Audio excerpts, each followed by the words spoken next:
First of all, thank you guys for allowing me to, Deborah and Adam, to jump in here and kind of explain who I am and what I'm about. And then also, it's nice to meet all you guys, even though I don't know you. So, can I get just a wave real quick to everybody? Hey, there you go. All right, all right, awesome. So, my name is James Freeman. I am a Native American from Robeson County, North Carolina. That is in the southeast part of North Carolina. Robeson County is the poorest county in the state and the third poorest in the nation. I was not born. I was born here, but not raised. I grew up a military child. Stepfather was in the Navy and came back. Did high school here for 2 years. Went away, went to Los Angeles, lived there for a couple of years. Never been before in my life. This was like, hey, I'm gone. My mom was like, go do it. If you don't, you're gonna regret it. So I did it. Had a blast, learned all about what it's like to wash your own clothes, cook your own food, clean up after yourself, did all that. And then my family had a situation. I came back and moved back to North Carolina. There, I started my undergraduate education at the University of North Carolina at Pembroke in a mass communications degree. And at the same time, there, I met my best friend and my wife, who yesterday we celebrated our 13th year anniversary of when we started dating. So I have, not like most people they have one anniversary. I have two anniversaries that I have to comply with. That was a great day. Yesterday was a good day. We both worked really hard. But long story short, after starting my own restaurant and putting it across the street from college, to selling it to a franchise, to working as a director of an incubator and a professor in the School of Business, I have left that position 2.5 years ago, and I am now an owner of a company called Emerging Technology Institute, and we call it ETI for short. And ETI for short is an innovation hub for the Department of Defense. In Red Springs, we're 28 miles south of Fort Bragg, North Carolina. And if you're not aware of what Fort Bragg, North Carolina has for our country and who represents this installation, it is home to Special Forces operations. So all the 911 response forces, when something happens in the world and you see soldiers move out and go to a certain location, they come from Fort Bragg. You can see that just happened recently in Washington, D.C. with the National Guards. You've seen that happen recently in January, where there was a situation in 82nd Airborne. But also there's a lot of folks that are in special mission units that you don't know about that come out of there. Well, how did I get to this point, from a restaurant owner to a professor at a school to now working as a contractor in an innovation hub? Well, one day while I was helping businesses do business with the government, that was one of my jobs at the university as a counselor, is I met a network of folks, because network is important, right? You got to have a team of folks that have like-minded individuals who help each other grow. I got placed in a secret place at Fort Bragg. I was freaking out, right? I didn't know where I was at. And some folks walked in and they said, James, are you James Freeman? And I said, maybe, right? And they said, well, we got something we want you to do. And I said, okay, why me? Before they even asked me. And they said, don't worry about that. We need a place that provides airspace. And I was like, okay, like what am I like? I don't sell airspace. What do you want me to do? And they're like, no, we want you to look in your area for a location that has Class G airspace. Class G airspace is airspace that's not governed by the FAA, right? So it's not within a certain local, regional, or national airport. So I'm driving home, right? Talking to the wife. I'm like, you can't believe what happened to me. I went to this special place, and it wasn't that special. Then I got asked this question that I don't feel like I'm going to need to do. So I started taking time and thinking about it and praying about it. At that Sunday, after after our church service, my wife and her family, she's from the South, right? So they get all together and they always eat after church, and you stay there for like 6 hours, right? No matter what happens, you're like, hey, why am I here? You know what I'm saying? So I went through that process, and my brother-in-law brought me to a location. And this location was the warehouse that we're at right now. And he said, do you want to do a haunted house? I said, yes, yes, let's do it. I've never done a haunted house, right? We'll make the biggest haunted house there is in the state. I took a picture of it. I sent that to a guy who works in a special mission unit, now works for me. and said, can you tell me what the airspace is? And he said, it's Class G. So I had that answer happen to me in 3 days. So I thought about it and I thought about it, right? And I made one of the biggest mistakes I ever made in my life. Um, I went back a week later to the university and said, here's my resignation. You got 90 days to ask me any question you want to ask because I'm done, right? So I went through that process. I went through pitches. I went through so many different things in my life. The most important thing that I didn't do is I didn't tell my wife what I was about to do. So I made a jump. I made a jump off faith. I made a jump off passion. And I made a jump off a request of somebody I've never seen before again. And I did it until about 2 weeks after that happened. My wife said, when are you going to tell me what you did? And then she said, and why didn't you tell me that? And I told her, I said, because I didn't think you would understand. And she said, you know what, James, you can tell me anything. I might not agree with it. I might not believe you. I might think that you're crazy, but I'm here to support you. You are my husband. So about 3 months after that, I stayed in and out of the doghouse. I was from the couch to the bedroom to my son's room, back and forth.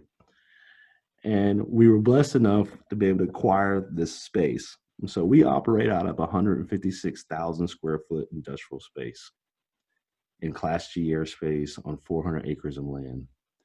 And because of the team that we have and the passion that we have to serve the warfighter and to help bring as many folks as we can into one place to think about ideas and to solve solutions, we've been able to grow this business. And we've been able to partner with 4 main sectors, and that is the government, that is academic institutions, that is local resources such as fire department, police, and industry partners. And because of that, we've created an integration hub. How I got connected over to the Mentor Project was through an individual named JJ Snow, who you all might know. JJ is a very active social media user, right? So I kept reading her posts and I was like, man, she's smart, right? I've got to talk to her. So I talked to her and she was like, hey, James, you should meet Deborah. So I met Deborah and I was like, hey, man, we're on the same page. And what connected us is last fall, my daughter, she'll be 9 on Sunday. She was in 3rd grade this year. And in Robeson County, they sent home worksheets. That's the homework. And someone who's done 10 years of higher education and has a wife who's done 10 years of higher education, I told my wife, I said, this cannot be. We have to figure out something as a parent so when our kids come home, they continue in education because you can't live off a worksheet. My daughter's completing that worksheet in 3 minutes and then she's jumping back off of something else. It's not going to happen. So I called a friend of mine who is a director of the vocab school for the public schools. And I said, what are you doing about STEM? I'm seeing STEM all over the internet. I'm seeing STEM all over the discussion. He said, I've been trying to incorporate STEM into my curriculum for 8 years, and I cannot get that help. I said, I think I've got a solution. I said, if you as a public school system partner with a private company like me, I can bring STEM to students through my existing relationships, right? And we can get the technology in the students' hands as fast as possible. And we can have them interact in a project in short innovation sessions, right, with the people who are either using the technology or making it. He said, I like that idea. I said, well, make it like a field trip. You know, they'll come out, they'll do quick things, and they'll have fun for a couple hours. I'll feed them hamburgers and hot dogs and chips, and then they'll go back. He's like, cool. So we tried it. Well, when we did that, we didn't realize, and this is how crazy sometimes things happen, we didn't realize that we had people watching us in the facility who knew other people. And as soon as that event happened, the students gathered together like they were on a football team. And they're like, hey, Mr. Freeman, put your hands in here. So we were all putting our hands in it. And I'm like, what are we doing? They're like, we're going to chant. I'm like, what are we going to chant? They were like, we're going to chant STEM, right? So we went 1, 2, 3 STEM, right? And it went great. And then I get a call 2 days later from Mr. Herman, who's the director of that school system. He says, guess what I got on my campus right now? And I was like, the 3D printer that you owe me, that you've been telling me you're going to give me? He's like, no, no, no. He said, I got students flying drones on my campus during their lunchtime. And I was like, yes. I was like, what are you going to do about it? He's like, nothing. I was like, awesome. Call me later. Right. Works perfect. So we didn't realize that we had the JROTC 4th Brigade, who represents 350 schools, in the audience at that time. So after the event happened, a couple of days later, it might have been a week or two, we get a call from Chief John, who is now about to retire. He says, James, I was there at the event. I liked it. I want to speak to you. When can you come to my office? So we go to his office. He goes, hey, I got a problem. I said, what's the problem? They always start like this, right? You got a problem and you try to go, hey, what's the problem? What can I do? And go, what can I do? And he goes, well, JRTC at the high school level is now being told that they have to create STEM into the curriculum. The problem is that our cadre, who are the teachers, right, are old veterans, or veterans, I shouldn't say old veterans, but are veterans, right, who have no STEM education background, right? They're retired out the military and now they're being told to teach STEM. So I go, again, what do you want me to do about it? He's like, well, I want you to figure out some way to be able to help the situation out. So I call a couple folks around, I come back, I schedule another meeting, I come back and I said, I got your idea. He said, what is it? I said, how about we bring STEM to the classroom? He's like, but that's what we're trying to do, James. I'm like, no, you're not listening to me. I think we can partner with Research Triangle International, Microsoft, and my company, and we can bring STEM in a VR augmented reality headset, and a student can log into a classroom at any given time at anywhere in the world. And he was like, yeah, how are we going to do that? We don't have no money to pay for that. I said, I got you. I'm going to contact the Army Research Office out of Raleigh, North Carolina, right? And ask them to pay for it. It's like, they won't do it. They said they probably won't, but I got to try it, right? So I called Stephen Lee. I said, but first, you as the chief have to accept it. Will you, if I get this done, will you accept it to happen? He's like, yes. Okay. I was like, all right, cool. So I get back on my car. I'm driving out of Fort Bragg. I call Dr. Stephen Lee and say, man, I've got something that's going to change the world. He's like, what is it? I said, it's STEM education. He's like, I'm not interested, James. My research is in dogs. I was like, oh man, oh my God, what am I going to do? Right. I said, but you got to hear me out. He's like, well, I got some time. I was like, well, I'm driving. I'm going to turn my car around. I'm going to drive an hour and a half to your office. I'm going to sit out there until you leave the office, right? And I'm going to walk you to the parking lot where you get in your car, and I'm going to pitch the idea. And he's like, all right, well, I dare you. I said, I'm on my way. So I went to him and I told him, I said, look, here's the problem. The problem is that STEM has a curriculum issue, right? Problem is that now professors who have been doing, or teachers who have been educated to teach one way, are now automatically being chose to teach from STEM. They have to do something that they have not a lot about, right? Why don't we use the technology and create the software so any user can jump in and participate in STEM, right? And he's like, well, write me a proposal. That's how they always say, write me something. Okay, cool. So long story short, right, and it's kind of a long story, but the short story is that we are in the final stages of receiving an STTR award from the Army Research Office to create a STEM software platform where the JROTC folks, right, because that's our customer, that's our first one, 350 schools, are going to be able to receive a HoloLens headset from Microsoft that has an open visual platform, and they can play with products with their hands by seeing it, and STEM can be taught to them, STEM can be provided to them, and the cadre will have the training before of how they operate the hardware and software, but also be able to participate at the same time. About several weeks ago, as you might be aware, the public school system across the nation is always trying to figure out what to do, right? Now that school's out and they've been out of COVID for several months. My daughter completed the 3rd grade without having to do half of a 3rd grade year. I'll be honest with you. They provided more worksheets for us to do at home. So my wife and I created the Freeman Academy, right, for the students, and they hate it. They're like, no. Yeah. So I was up late one night, frustrated doing some work. I sent Dr. Lee a proposal. I said, right now is a prime reason why that day in the fall that I chased you down in your parking lot to tell you that students needed to have a educational software that was interactive, right? To their forefront right now. Look at what's happening with COVID. Students are having to do Google Meets or they're having to do worksheets or whatever it may be, right? And it's not acceptable. But if we had the software done right now with the folks that we could do, we can provide educational platforms for students by just putting on a headset and logging on to any classroom they want in the world at any given time based off that structure system. Now, it may seem impossible, but it is feasible.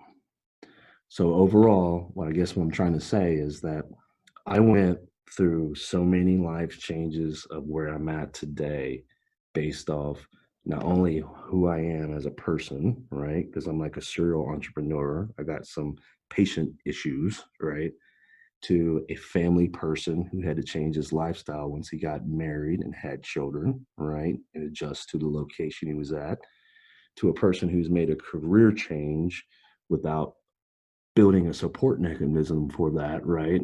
And I made some mistakes on that, to understanding that I am more about figuring out how to get people to collaborate and communicate together so we can foster the innovation that we all think that needs to be done.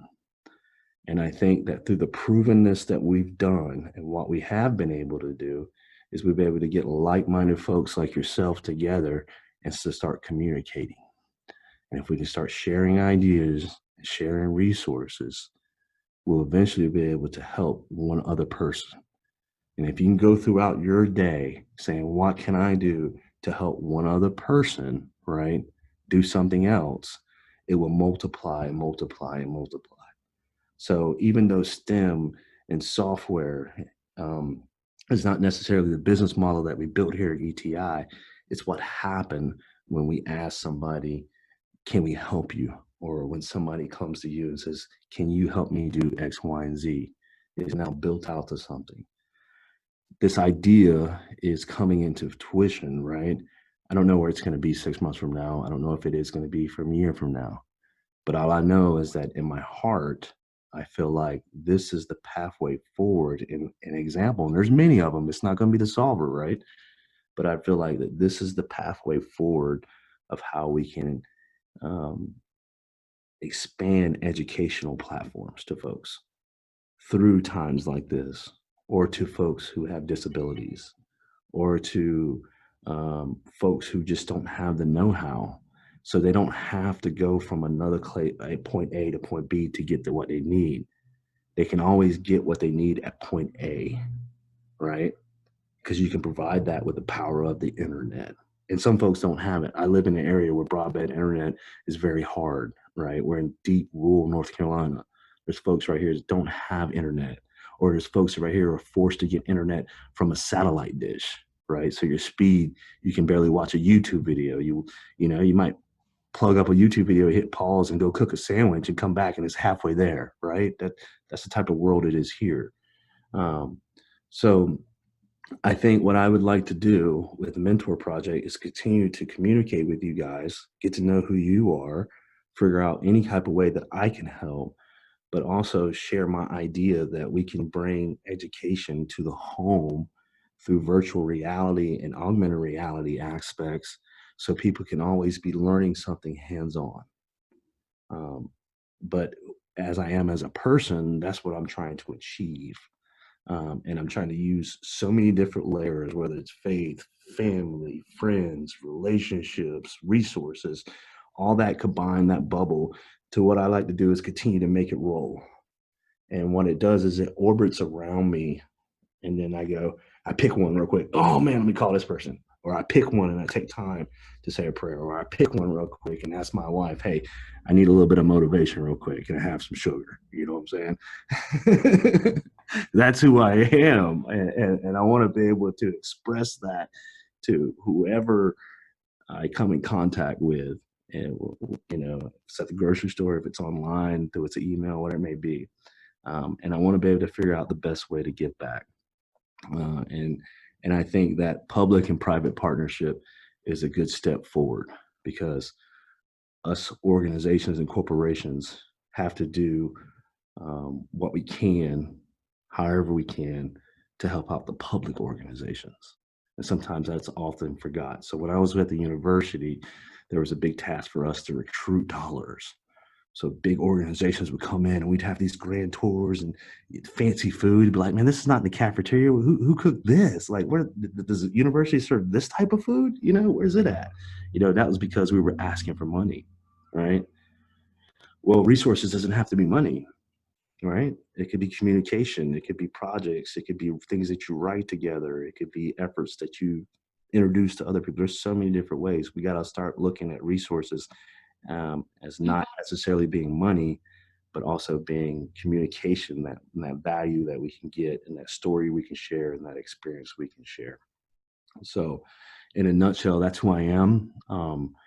I didn't really be prepared to speak an hour or an hour and a half. I was just kind of like freestyling it. I don't have any of this written down. I'm just sharing it from my heart. This is who I am. And this is what I'm trying to achieve, and I'm trying to achieve.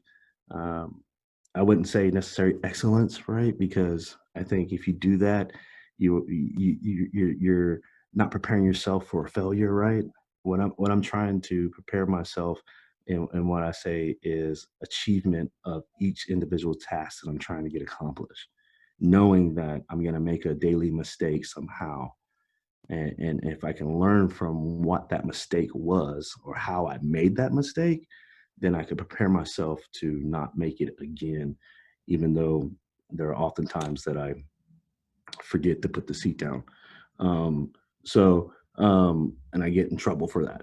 But as a whole, right, I want to figure out more ways to get involved with the mentor project, because when I talked to Deborah, I instantly connected, and I said, there's a way that I can help this.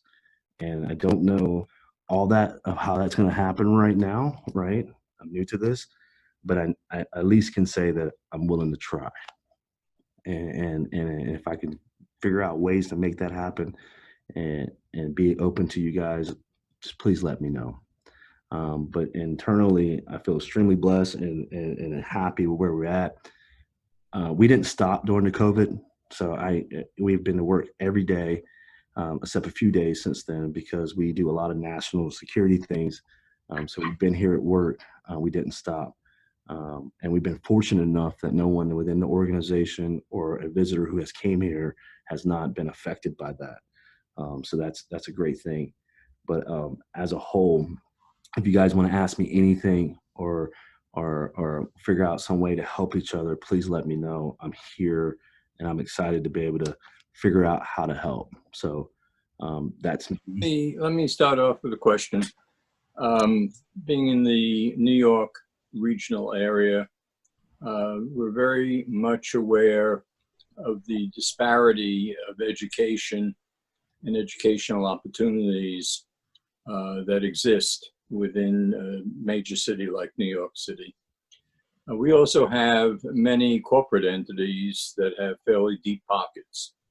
So if we were to take your development to an inner city, elementary or even high school, let's say in the Bronx, right, and look for corporate funding for support, what would you expect the essentially cost of entry per capita, per student, would be to bring this to that type of school as a way of addressing disparities in educational opportunities? Oh, that's an excellent question that I can't answer. I don't know of any costs. I don't have a total, or I have any kind of performer or any kind of document of what it would cost, because the grant hasn't necessarily started yet. It'll start in September. Yeah. But I think that I truly believe, and I could fight for this by working with someone like Microsoft, who's a multi-billion-dollar company, and Sure. RTI, which is Research Trying International. You guys look them up. Who's another billion-dollar nonprofit research company. That I think having a test or a workshop or a trial and error should be given to you guys at a very low cost, if any cost, to see if it works in that area. Because the problem that was addressed was JROTC students, which is ninth and 12th grade students, right? That's the graphics for the first initial trial. So getting it over to Brooklyn is going to be totally different, right? We're talking about totally different students, totally different curriculum, totally different lifestyle. So there's What going to is be, the cost of the VR, the system? say that again. What is the cost of the VR component So that's a $3,500 system. per system, per unit? But think about this, it's Microsoft, right? So if we buy, they're part of this grant. If there's 350 schools that it's going to over 5 states. And if we're shipping out X amount of that, from the business perspective, I'm telling Tim at Microsoft, you're going to drop that number big time, buddy. All right. Because we're in this grant, we don't have the funding range to support $3,500 a system. But if another organization, so Sam, if there was another organization, say a bank, wink, wink, were to fund something, they could take a subset of kids who might be STEM oriented in the Bronx and Brooklyn or in an area and apply that $3,500 unit fee to create some kind of a program. Is that something that might be a doable? Yeah, no, it would have to be fleshed out because I think the essence of what's been proposed, it isn't simply a matter of having the technology, the hardware. It really is an end-to-end holistic program, right? That involves the teaching, the staff, the ability to, and we're fortunately, we wouldn't be in the situation of no internet. We're saturated with internet providers, but we would need, to look at it holistically in terms of personnel and, obviously the technology, the hardware, to make it an effective program that could be implemented in, let's say, one or more test environments in schools, right? Other than just saying, hey, we're donating this piece of equipment to you, go for it, which I don't think is really the direction that you would be taking in terms of what you're proposing. It really is a more holistic approach to addressing a very specific societal problem, and this could be a very effective tool in doing that. I have a question. So I was sort of blown away by your sense of possibility, your optimism, and your orientation to solutions. And I hope you didn't find too many people along the way who said, no, it can't happen, which is the usual course of getting things done. But I have a question about the content. So I'm not sure I heard correctly, like who provides the content, and did I hear you say it was product related, or just how is the content provided, and what is the content of what students get? Yes. So to help best answer that question is JROTC. The current JROTC curriculum has been provided to us in Research Triangle International. We are in the waits of them finalizing their STEM curriculum. That STEM curriculum that is now changing will be provided back to ETI and RTI and Microsoft, the team. And then we would develop the software and the interactive workshops and sessions based off that STEM curriculum that they're asking to achieve. And then based off each school calendar year, it will have that inside the curriculum. So if you would need it in New York, you would, and I'm just trying something out, thinking off the hip here, right?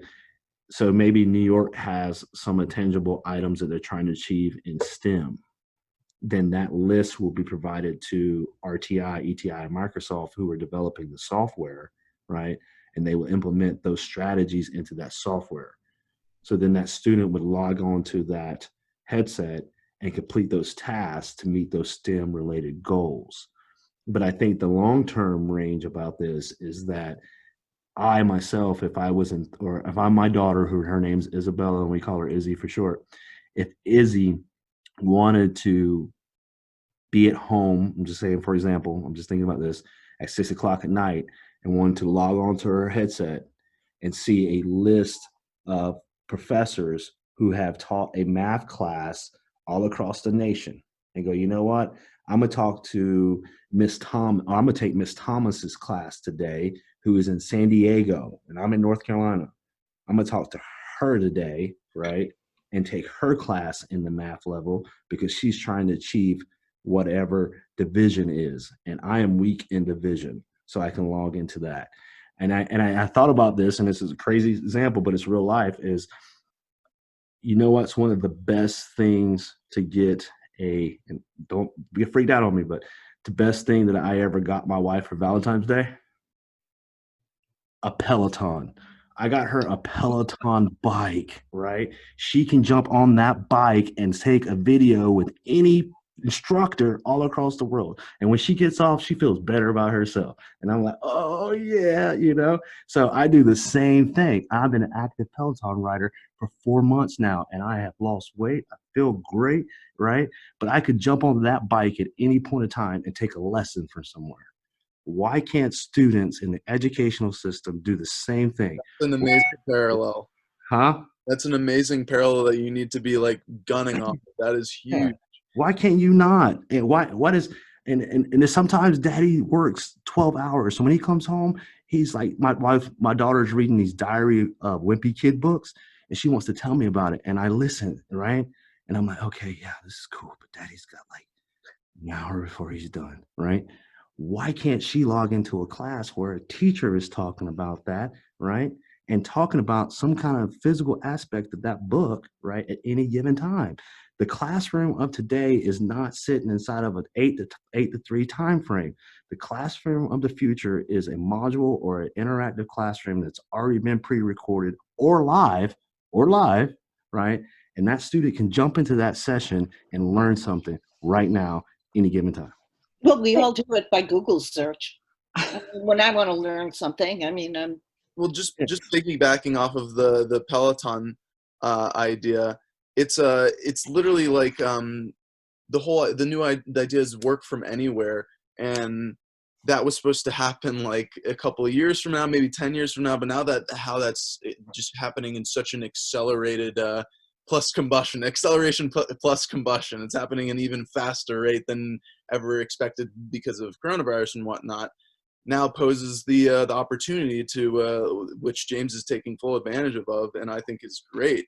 And like he was saying, how it's like you get different demographics from each kind of city to city and whatever for the children. It's just like with Peloton, it's like you different psychographics, different demographics per user, and they are looking for a different instructor, and it doesn't have to be specifically from like a Peloton like administered person. It's like layers. It can be from some other outsourced like cyclist, you know. Right. You're spot on, James. Yeah, it's like when I lived in California, I told you a story about me just moving out of the blue, and I don't want anybody to get upset about this, but in Robeson County, the Latino, Mexican, Hispanic, whatever you call it, their culture is way different here than it is in California, right? So when I got to California, I started interacting the first time in my life with folks who have a different perspective on their culture that are Mexican. They were my neighbors. They were places I went and ate at. I became friends and had bonfires, right? Well, they're speaking Spanish or their Mexican language is different in California than it is over here in Robeson County. I bet you, because they use different languages and verbs. So what if a student is taking a Spanish class, right, and is not at the same type of, she sees that her professor is from New York, and maybe she wants to, and her family is originally from California, right? So why can't she log into a Spanish-speaking class from California where the language is very similar and the dialogue is same, because they can relate to that person, but it still count for their curriculum? That, and also like with actual physical spaces becoming more and more obsolete with everything just going digital and digital transformations. That's just like the buzzword of the past couple months. I mean, if it's happening for students at the graduate, at the undergraduate, and at the high school level of everything kind of moving to remote, it just makes sense to do it from the start of it and the start of the STEM pipeline, from ideation to having those children go live, as if they're a product, like having the product go live and then maintaining that product. It's a full DevOps, and it's super smart to be starting right now at the like this is the catalyst of work from anywhere is what I view, and I feel like that's like so smart of you. Yeah, and it's just a gut. Valerie. Sorry. Go ahead, Valerie. I was going to ask a question because I think this is a wonderful idea and I love it. And I look at my kids who also have been forced to go online, and they have taken the opportunity to kind of work when they feel like it. So sometimes it'll be at night, sometimes in the morning. I do like that flexibility, but I'm curious about the curriculum aspect. I think, sort of following up on Hera's question, my experience has been when I offer opportunities to schools to have experts come in, a lot of times the problem is not that they're not interested in that opportunity, but because of the way their curriculum is designed, it's really hard for them to figure out how to fit it in. And they don't have time to just have people randomly come teach interesting things, but where it doesn't fit with their curriculum because of the test-based curriculum that we have turned to in the schools, so that they're teaching for these tests that they have to take. And I know it's frustrating to the teachers, but I'm curious because I think there would be a really good opportunity here to get some curriculum people on board, because every district basically has that aspect that's driving how those teachers teach, to see how this could be integrated from a curriculum standpoint, which would make it, I think, a lot more useful to a lot of schools. Because I have, in my experience, offered every year at schools in our local area, some expert professors, some MFA students to teach writing and poetry, all sorts of different opportunities. And while a few of them have taken me up on that, a lot of times they're excited by it, and then they never can find a place to stick them in because of curriculum issues. So I'm just wondering if you've done anything with that, or if that's still sort of part of the puzzle. Well, I think that's one reason why I asked Research Triangle International to participate in this, because Dr. Angela Quick, who used to be the North Carolina superintendent of the whole state, is now running a DoD STEM outreach grant for $75 million. And she's curriculum heavy. Like, she goes in and helps schools across the state develop their curriculum for STEM. So that's their major piece of this pie. But I think that you're right on the head of it. And I think that your curriculum or my curriculum or the curriculum county next to us is totally different to a certain extent. So you can get the statewide overarching theme of what curriculum should be, right? And have them involved into their requirements or planning sessions, and use the stakeholders locally who do curriculum-based education be a part of the platform. And I think the greater piece of open source technology that's available, right? And how the HoloLens hardware and software has open source functions will allow everybody to start creating their own separate curriculum needs, and then filter over to the actual hardware. It should be, sometimes there's challenges where the federal government says it's up to the states to reopen the place, right? Well, it's kind of up to the states to help dictate their curriculum, right? And the actual needs of the students based off the testing and all that. So we can eventually come in and help those separate organizations. And this will be a great workforce development project, or a small business project, or a nonprofit, where a nonprofit who is associated with this line of effort, state by state, is created. We have council of governments in our state, in our county, that we can go to for workforce development needs. This is a project where they can help with each county, help develop their curriculum to build it into a hardware software perspective. And now we got job creation. I think that I love that idea, but I have reservations about getting involved in curriculum. Schools and state regulatory boards are really not into people coming in and stepping on their curriculum turf. However, we can accomplish quite a bit, and I'm not throwing that out. I'm just saying I have come across this where it's really hard to get in because there's pushback from teachers, pushback from the principals, pushback from everyone because it feels like somebody's trying to take over what they do already. So we don't come in then, we come in as a threat, not as a helper. However, if we were to come in and say, hey, we have this VR device that you can look into space with Neil Cummins. We can, you can have all of this interactive experience here. Now that's something that a science program in a school anywhere could use. It's almost like a master class in a way, but that would be brought to everyone. So anyone could do tropical geometry with Ralph. But that would be for the people who are really excited and interested in math. So if it's something, that is a specialty, that's really one area that we can tap into and grab kids at any level. And if it's made available to their school district, that we're not imposing on them, anything with regard to their curriculum, but it's an add-on, that's where I think we might be able to get brand new kids to do more STEM than ever before, more writing more than ever before, all kinds of topic areas that they may not have even known that they enjoyed. I don't know, that's just an idea I'm putting out there because as I go to the schools and offer up, the teachers shut it down as quick as can be, unless we come out as an outside the school component. I think it's as long as the teachers don't need to change what they do and what they've been doing for 25 years because they don't like to change. Well, it's not even just that. It's that they don't like feeling, and I understand this. Imagine you're doing a great job. You're a fabulous teacher and you have all this great stuff coming in and then somebody else is coming in as a superstar in an area. You understand. You're marginalized, yeah. Emotionally, you feel like, hey, I've been the star of this, and rightfully so for so long, and then you bring in, the big gun. Yeah. Can I just ask, James, what is, my background is in adult learning, so there's a gap in my understanding of what you are doing and how that's different from something like Khan Academy, where a person could log in at any time. I think our biggest perspective is that the learning application will be through a VR and immersive reality application.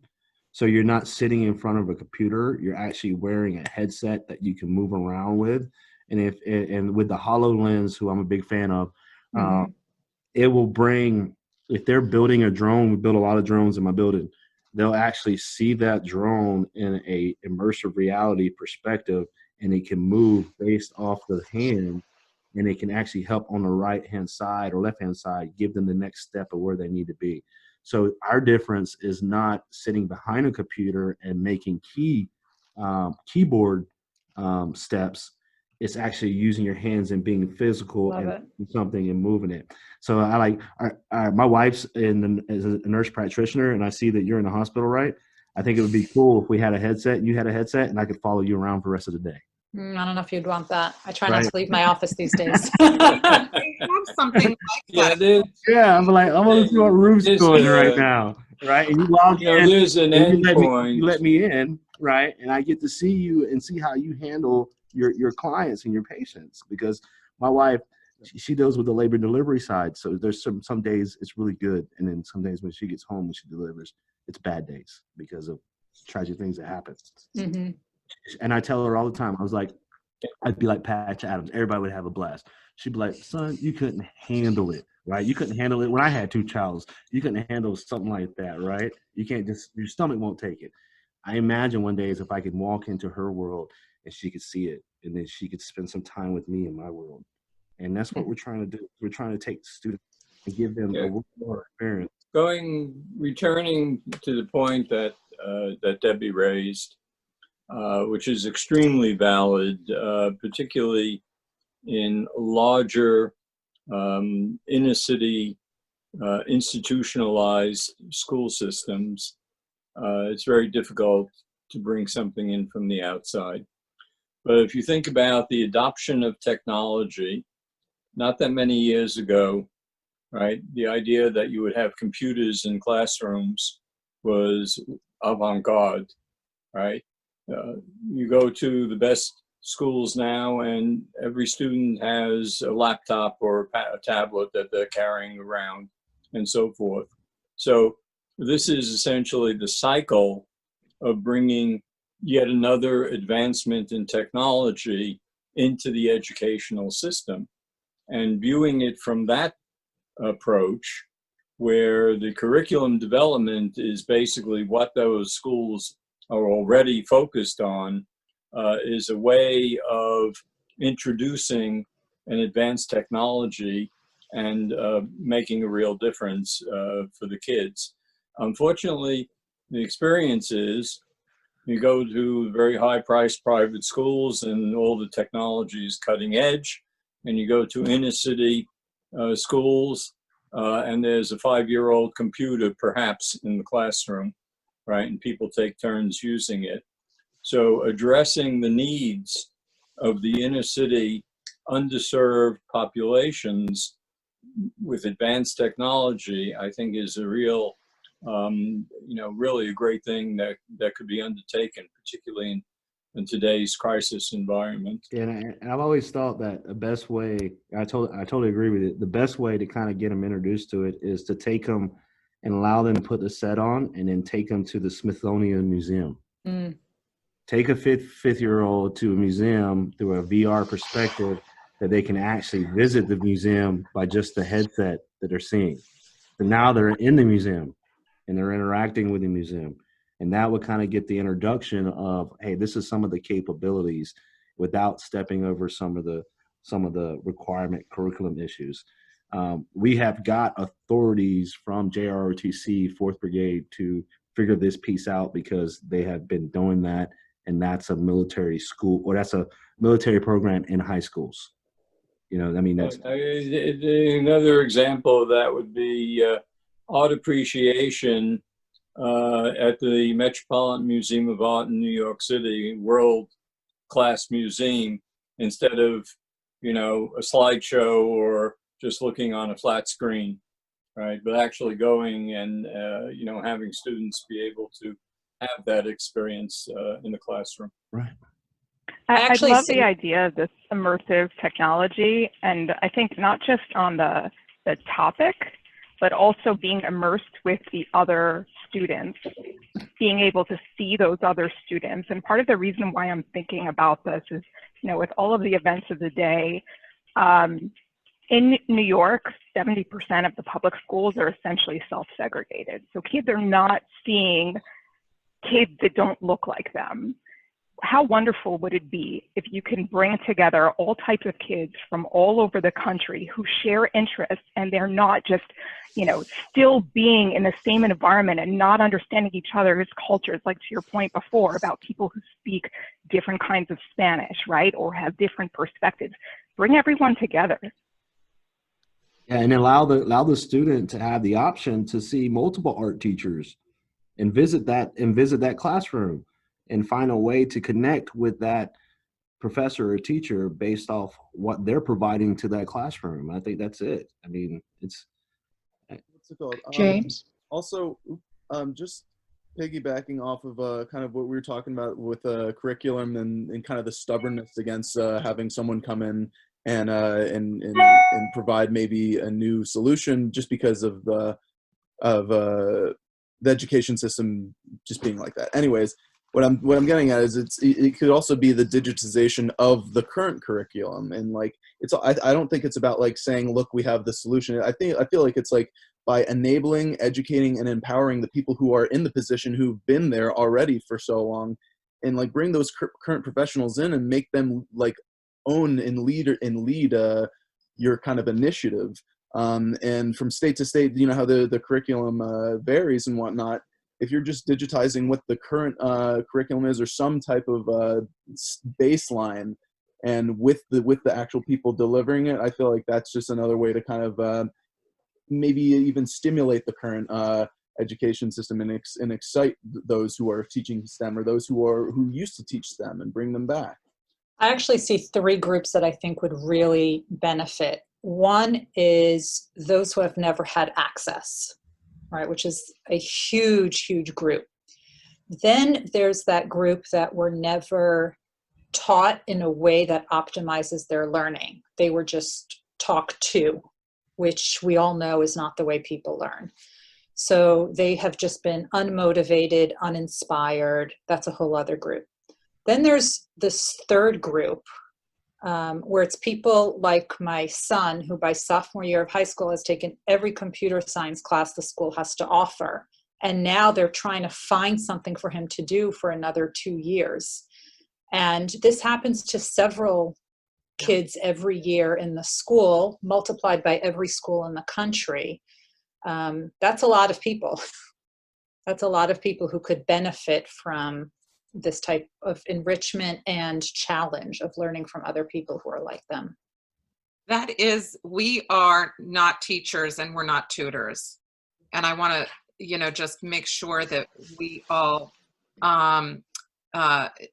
keep that in mind, because we do, even though we could supplement any curriculum, I think that we need to make sure that we remain mentors. And so, like what Ruth just said, there are kids that are thirsty for this and they have there's no glass of water anywhere near. And we can be that glass of water. And some kids may not even know they're thirsty for it because they haven't been exposed at all. But I think we should form a team and make this happen with the VR. And since you have access to it, James, you have access to these companies, and we have the mentors who can provide content. This is something that we could pretty much do. And Sam, you have a different outlet. You have, you're in banking. This is something that I think we could make happen. And we could put this out to schools, and they may be able to identify pockets of kids who can benefit from this. And that can be a way to start small enough that we could figure out how to roll it out bigger. I don't know. That's just, my idea that I'm putting out there, but this could be something a team could work on to make sure we can get that out there. It'd be so cool to get all the space stuff on there, all the computer stuff, all the math stuff, physics, everything that is very difficult, that's abstract, that they can then grasp in a 3D way instead of on a computer screen. Yeah, I remember when I was growing up, they had home ec. We had to learn how to cook eggs. That's where I had to learn how to cook eggs. What if you can bring that back and show kids how to cook? Yes, please. Yeah. Hey, you want to learn how to make some macaroni and cheese? Put your headset on. I'll show you real quick. You right? Or even music and art. Music and art left the school. Why can't I take a guitar class in my immersive reality from a professor that's already uploaded the video on how to play a song for me, and I could take that class when I want to take it? And now I got music back in my life. What's it called? James, I didn't even think of this. My boss Waleed, he back when Google Glass was was seen as relevant more before they kind of got rid of that. He did a lot of work with Google Glass and for construction and hazardous substances in the environment with Google Glass, and we do a lot of VR and AR and MR, and we're actually currently doing a virtual reality dating app for COVID. So it's just we're doing a lot of kind of stuff in that kind of area, and so I definitely should connect you to Waleed. Yeah, that'd be cool. I mean, I won't participate in the dating app, but I'd like to see it. Yes. Yeah, that's just James? In a code name. It won't be James. That actually made me think there would be such a cool technology. Can you record off of these? So do you get voice? Can you get audio, the kids, into whatever VR system you have? So I'm thinking for actually in North Carolina, in Robeson County, I know a really well-known linguist who has done the Language and Life Project down there. I don't know if you've ever seen that museum that's dedicated to language in North Carolina. And he did a lot of work on the Lumbee. So that's what I am. I'm Lumbee Indian. Yeah, I figured you might be. So anyway, we can talk later about that. But It would be cool if you could actually get children to be able to talk into the VR, and then someone on the other side could do it like a acoustic analysis and show them how to do that from their own voice, talking into the equipment. Is that something that would work, or this is only like virtual seeing? But could you get voice activation? So Yeah, someone could actually, in a lab, the kid could be there and say, oh, let me talk. And then you could show them things from their own speech. yeah. It's much like having this Zoom conference call, but set in your headset, and a professor or a teacher has a existing class with a structure and a time, and they're instructing on it, and then you're seeing physical things as they speak about it happen. So it's like, crazy thing I was thinking about was like the Civil War. We're dealing with all these things right now. Why couldn't you see some of that in a non-bad perspective? But why couldn't you see some of the guys taking over certain areas in a physical video perspective while you have a professor talking about that, so you physically see it? Cool. So cool. Yeah. This So is, many possibilities with this. yeah. And I'm really eager to see this move forward. James has the space. The space he has is unbelievable. I could see a lot coming out of this with James having the space and his connections, and with maybe some ideas that we have that are coming, that Sam has brought up. And I really think that this is an area that can make a big change in kids' lives. And I'm really hoping that we'll be able to,